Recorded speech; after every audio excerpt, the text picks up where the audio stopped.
Mbote bandeko balandi, merci encore une fois na mokolo na lelo pour na attention pe fidélité bandeko oyo bosalaka na chaîne na bino City News et Chancela Tchala TV. Merci beaucoup encore une fois pour na ba commentaire, pour na ba motivation na bino pe soutien na bino bandeko.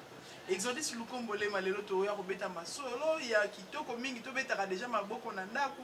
Parce que la diplomatie agissante dans le Bakango nuit et jour, où ils ont un bilan positif à mon konzamboka Félix Antoine Tshisekedi Tshilombo, et sali mon sala na mo kili mo bimbe moni Félix Antoine Tshisekedi Tshilombo na le baraza le kwa mwana nandako tant maman azomona balande bazo potana yaza bano babaka maman zomona tango agisaka ezalaka frappe moko ya fort. Frappe, il y a force, alors frappe, il y a force. Diplomatie est foutue. Il y a embargo. Oh, il y a zala, ba belé na République démocratique du Congo. Pe nengeni lelo situation ni to komi na ngona makambo embargo. Mais to beta déjà maboko parce que na minute dozolo baboye. Shengereru ezongi déjà na kati ya contrôle total ya FRDC lolenge moko na kabindi. Ezongi pe bongo na contrôle ya ba armée régulière République démocratique du Congo, agression rwandaise na sima ba M23 bazoko échouer ka bazo perdaka bongo ba contrôle ba territoire rebelle parce que FRDC azo récupérer ba village na ba territoire aux informations tu ko komela biso kaka sikoyo na plateau avant même to bande émission longonia na FRDC pe longonia na commandant suprême wa Zali Mokonza Mboka Félix Antoine Tshisekedi Tshilombo bandeko na ngai. Alors bandeko toyebete depuis mardi le 28 Rwanda azongelaki agression na ye na makasi nyonso. Mais FRDC pe a lalité bandeko na ngai, FRDC a lalité. Ça c'est encore une autre réponse. Na question o bato ba ko tunaka. Oyo bato baza frappé na aveuglement te mais na hypocrisie. Bateau de la communauté de la société internationale. Ces gens battent kaka ba intérêt na bango. Mais intérêt na bango na mboka na biso en passant par le Rwanda, en sous-traitant le Rwanda. Ces gens balbara, tout ça a besoin de preuves. Tout ça a besoin de preuves. Et bien les preuves sont là. Les preuves sont là parce que depuis mardi le 28, tu récupéras qui? Ba munitions, tu récupéras qui? Ba tenue, ba bottes. Biloko ebele ya RDF po etikalaki tango to récupéraki ba territoire ebele kuna na mboka na ba village lokola bankokwe tango to récupérer village to kiko kuta ba bibembe misusu ekufaki wana ba M23 mais ba M23 kutolinga ko benga lisuté des Rwandais parce qu'ils avaient bel et bien de tenues rwandaises ba tenue ya armée rwandaise na bamboka oyo tobengi ba Rutakara, village Rutakara, récupéré par les FRDC, également par Ruvumu, récupéré par FRDC. Tobete la FRDC Maboko, Tobete la vraiment FRDC Maboko, pas au salam, salam malam bandekonanga. FRDC au bisonnier sont censés soutenir lobby na lobaki na mokolo indépendance. Je pense que to lobaki yango que les FRDC ont soutien d'artistes et musiciens. Parce que ces gens-là ont besoin de soutien moral. Ils ont besoin même de soutien financier. Soutien matériel. Les Congo peuvent bien faire. Parce que les opposants, qu'est-ce que le gouvernement fait? Oui, les députés égoïstes. Mais tout le monde qui est en Ukraine, les Ukrainiens sont en train de coudre.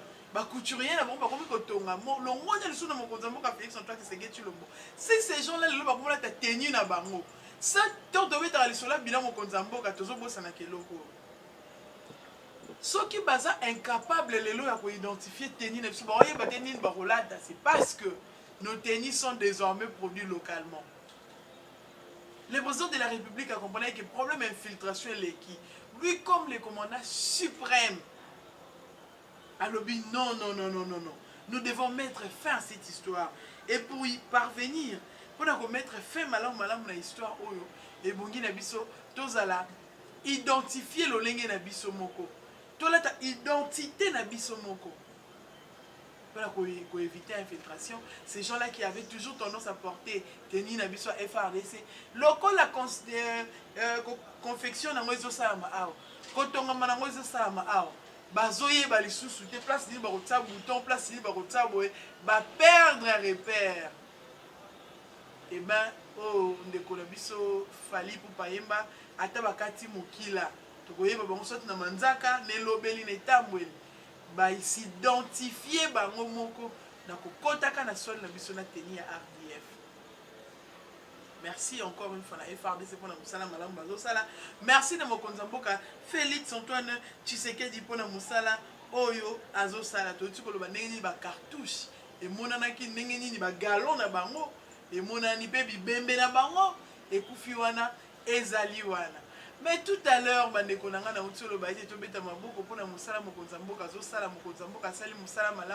en rendant d'abord la justice de notre pays, la justice, elle est devenue indépendante. La justice de notre pays est devenue indépendante. Hier, tout le monde a vu sur l'image de Mokonzamboka, avant-hier plutôt, à Pessanimbo-Tena, à Yambi, à Pessanimbo-Tena, de Vital Kamere. Parce que si on n'en parlait pas, Batou, Baroloba, mais ils ont dit sauté la justice a fait son travail. De combien de Vital Kamere abîmé. Les gens disent que Félix Abane Kokokate, Azaki n'a besoin, il y a Vital Kamere, Vital a épaulé. Je vais nous dire et nous rappeler dans cette émission que Ndeko Vital, c'est une tête, un homme intelligent. Mboka, ils a besoin d'ailleurs. Mais ils ont bateau pour dire que mon côté est indispensable. Pour dire que moto est irremplaçable, pendant que le président Vital, parce que c'est lui le président de l'INC, pendant que le président Vital a prison, a un problème de justice, le président de la République pendant ce temps, il est arrivé réussi. Il a renversé la majorité au FCC. Cette intelligence était venue de Dieu. Cette façon de faire était venue de Dieu. Pendant qu'il était là-bas, il y a un homme très effacé, le vieux Lolo que j'ai salué en passant, le Dirkaba du chef de l'État, le vieux Lolo, un Ekong aussi, un homme intelligent. Régionaliste était tribaliste, était parce que dans son cabinet, je l'ai toujours dit en commençant par son directeur de cabinet, Eza bato yamboka na été bato tribu na été tout peu balou baté, azaka kabaka sayente, deko André Wame so azali dire kaba na makambo etali économie, mais aza bato par bato on a dossier ya Jetler, toujours qui des Congo ils ont qui toujours qui des millions, na dossier là grâce à son intelligence. Pour dire que batama yele bazali na mboka na biso. Ndenge moko pe Ndeko Vital Kamere o abimi to tombeli ye bozongi bolamu na politique ye moko pa réitérer soutien na ye sous na mokonza mboka a réitérer pe soutien na ye bongo na kosala pemena mokonza mboka pona ko aider mboka et kende liboso mais batama yele bazaye belé bat ba réitérer qui va soutien na bango avant même INC o azalaki kuna cash a réitérer to mona ki FDCA ndenge ni ba réitérer qui pe soutien na bango et pas il y a Mokonza Mboka, ils l'ont fait, je pense, avant ou pendant que Nini coalition FCC cache union sacrée et Botamaki. Ça, ce n'est pas la question du jour. La question du jour, trouver les solos. Il y a Bané Belé, plus de 18 ans au Congo, à Zakana Mbargo et à Minduki. Aucune démarche, aucune diplomatie et Salama n'a pouvoir utiliser pour na kosenga ba lever embargo paix armée régulière à son moment. Donc quand on met un mélange et ça les sengo bilan, moi je dis aux gens, quand je dis aux gens que le bilan du chef de l'État c'est un bilan défendable. Au Moutbena Fandi pour émission du début à la fin c'est un spécial bilan. Je pense que j'ai déjà eu à le faire dans salle bilan il y a un an na passage il y a Union africaine dans salle bilan il y a mi-parcours mais bilan ils ont continué. Diplomatie oh Félix Asala Kazaba la classe au basala examen faire au fond bino botala ah doit ça faire au fond examen ta c'est que zoba kuna loko ezate ah c'est que ba zéro ezakuna ah c'est que muto ça l'examen boisa na emael était ah moi la classe ça l'examen c'est ce que nous disons dans la classe moi la classe ça l'examen au fond ah to ebi ba tactique na nyos oh yo anzo na été bosutuka bino bobombaki examen na suka boye ya beti 10 sur 10 bino bozwi bamwende otikali na nyongo ya prof. Félix Antoine Tshisekedi Tshilombo apesi FCC na lamuka opposition ya Congo lelo apesi bango pasi na motema na yasi baolala te kande balalaki te d'abord na photo bamonaki na video bamonaki ya yena ndeko Vital Kamerhe ndenge mpe bakolala te mpo bayoki masolo embargo bandeko na nga elongwe mpe minduki to mpe mandoki oyo Kongo abanda kosomba kolongwa nango ekende mpe bataliban te kolongwa nango ekende mpe batigre te kolongwa nango ekokende na Al-Qaïda te kolongwa nango ekokende na État islamique te elongwa nango ekende te kolongwa nango direct na République démocratique du Congo na M23 te na AFDLR te mais na armée régulière. Tel président oyo aza na souci ya mboka na ye tel président bime tozobunda na Rwanda aza na mandoki Rwanda azofinancer bagroupes armés na mboka na biso ensemble avec des firmes multinationales oyo bakomi koperdre lelo les multinationales bien sûr occidentales oyo efinançaka kutu badécideur ya mboka oyo bakomi koperdre même mise na bango na gestion ya Congo bakomi koperdre contrôle la gestion à Congo. Ça, c'est grâce aux multiples voyages. J'ai dit aux gens que les voyages au Konzamboka, ça n'a pas banana émission.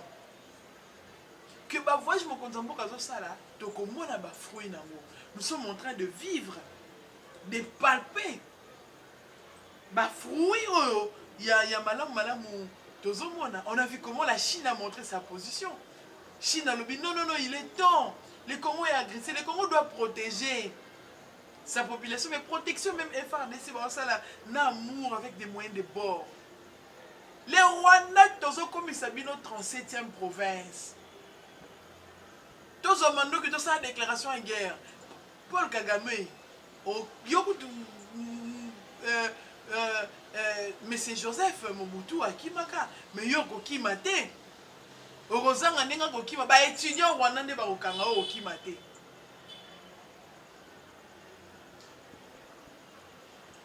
CPI wana oyo CPI obino bozala na difficulté ya ko ratifier na ma traité de Rome. Oh bo continue, je pense que ba uti ko kota kala mingte. Orozala président bo so Rwanda ko kena CPI wana.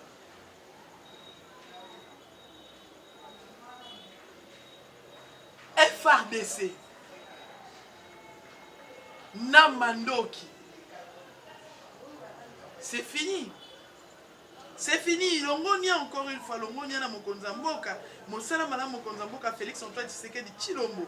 Azo sala ezo mona na vraiment bato yo bazo mona ngote eza bato bazana motema ya mabeto. Mona ki ndenge nini ndeko na biso Talaja George oyo eza pe kaka oyo moko pe ya bilan positif à Mokonzamboka parce que Mokonzamboka salaki ba lobbying makasi tant azalaki président Union africaine asalaki participation équitable ya Afrique ya ba pays africains na ba institutions na ba organismes internationaux représentativité na biso na libanda et c'est ce qui a été fait. Le Congo qui a M. Georges s'est embattu parce qu'il a demandé à ce que les Congos soient représentés et l'Afrique également. Les représentants de la RDC aux côtés ou aux Nations Unies, Nzongola Georges a salaki déclaration pour nakoloba que embargo ils ont concerné République démocratique du Congo et ils ont concerné les groupes armés. Pendant que Mboka est en embargo, pendant que l'armée régulière est en embargo, les groupes armés sont en embargo parce que ces groupes armés sont financés par les bateaux. Toyebi atako bango moko bandimaka ke eza bango tozomona ndenge nini bakomi ko s'exclure bango moko parce que cette guerre tozosala yango pour une cause juste. Nous défendons juste l'intégrité territoriale de notre pays. Cette prière a été faite, cette demande a été faite le Nzambe asungi mboka na biso ekei malamu tina kosala ko bénéficier na levé ya bombardo très prochainement manduki ekoya pe na direction mbala moko ya mboka na biso tomoni tolobaki to continuaki koloba que même Monisco azosala mosala malamu te tolingi Monisco akende parce que Monisco azosala mosala malamu te. On a vu la représentante également et à Monisco dans la République démocratique du Congo ndenge nini ye pas salé lisusu des mondes a commis à lobby. Il faut renforcer la République démocratique du Congo par mesures disciplinaires au Conseil de sécurité et Zouaki est tombé au Congo a bénéficié bongo na mandoki bandeko nanga. Pour ça nous devons applaudir pour le président de la République Félix Antoine Tshisekedi Tshilombo mwana mboka oyo alati souci nyonso ya mboka yango lobi na nekoloba bandeko poto totika koboya concert ebeta na poto na lobaki yango hier. Je vais pas répéter mais na lingna le kaka mkina rappeler parce que même concert na poto peton ekobeta mabako toki peut repasser message oyo pour dire que embargo ekweyi mais toko passer pe message ya FRDC ko singa pe même ba Congolo baza libanda ko isimongo que lelo embargo ekweyi lelo Congo ekomi ndenge ekomi o azala makasi o bokimaka période Mobutu ba militaire rebelle ba kima bana mboka ebele baza makasi bakobunda baza libanda. Mais dans la musique ces gens-là peuvent prendre conscience et retourner venir servir la FRDC. C'est possible parce que nous avons quelqu'un qui est en train de rendre les choses possibles avec la personne de Félix Antoine Tshisekedi Tshilombo. Je vais finir par le bilan du chef de l'État. Il y a moi qui est solo. Bilan ya mokonza mboka on a lobaka toujours que ça bilan moko défendable. Au regard ya makamoto sur le plan diplomatique.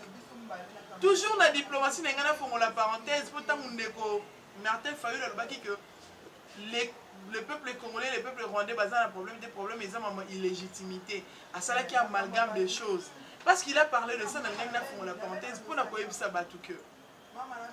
Les Congos avaient signé l'accord rebelle avec Kabila. Oh, biso to ebati l'accord nocturne. Mais mon conseil pour faire ça, toi tu sais que tu le voyais signer qui 3 accords. Oh, bah tu m'as raté. D'accord, on va signer. Les gens n'aiment pas lire. Les Congolais vont rater.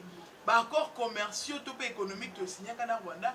Et ça qui accord où ils ont qui n'est mingi na libre échange, qu'on supprimer, taxes et belé, où ils foutent na ba frontière tombe d'oiseau qui ndaka na ba bilo comme ça te produisaka. Tout peut au Rwanda des oiseaux qui pas na biso.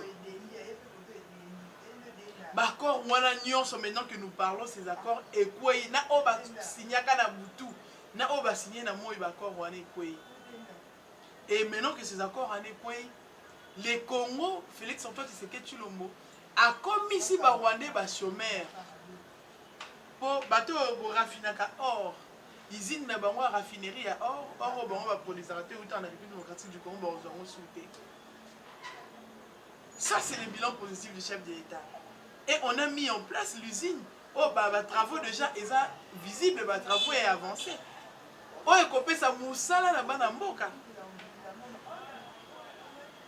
Le chef de l'État, quand il est arrivé au pouvoir, étudiants en conditions libres dans la classe. Les étudiants allaient étudier dans la condition, une